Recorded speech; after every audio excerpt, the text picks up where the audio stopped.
faire? Ce que nous remarquons un an et quelques maintenant après le drame du Rana Plaza qui a causé la mort de 1133 personnes et fait plus de 1600 blessés, c'est une prise de conscience manifeste des consommateurs, mais qu'on aime appeler avant tout des citoyens.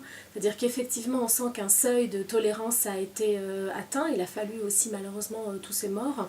La difficulté maintenant c'est de quelle manière est-ce qu'on a les moyens de transformer cette indignation, cette prise de conscience dans ces actes de consommation.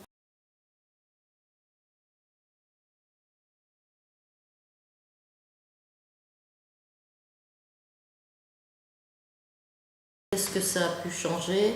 Ça a pu donner aux gens de l'information, mais on voit bien qu'il faut trouver des moyens de redonner sans arrêt. Sinon, un drame chasse l'autre, et malheureusement des drames dans le monde, il y en a suffisamment en quantité pour qu'il n'y ait pas de suivi. Et puis surtout, dès ce moment-là, le Rana Plaza nous permettait de dire que ce qu'on défendait comme réflexion, c'était important. Simplement, ça a accéléré le pas, je veux dire. À partir du moment où il y a eu le drame du Rana Plaza, on a été plus vite sur comment nous élaborons le projet de loi. C'est-à-dire, on a été plus vite sur la rédaction. C'est la seule chose que ça a changé.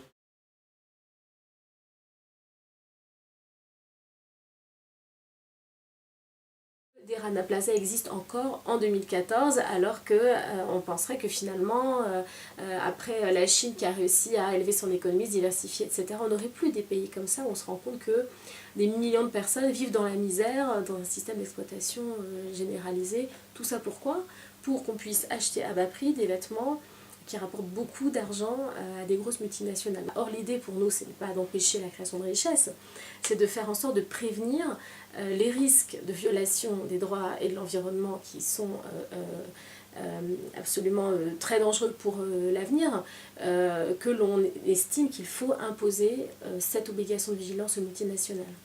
Je crois qu'il faut à la fois encourager la RSE volontaire, qui se fait pour des raisons éthiques, des raisons commerciales, d'image de marque, et il faut en même temps élever le niveau de contrainte pour ceux qui trichent de façon délibérée et massive.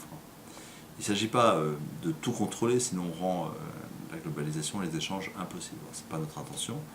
Il s'agit de rendre loyale la manière de faire des transactions et d'assurer la responsabilité de ce qu'on commande au bout du monde.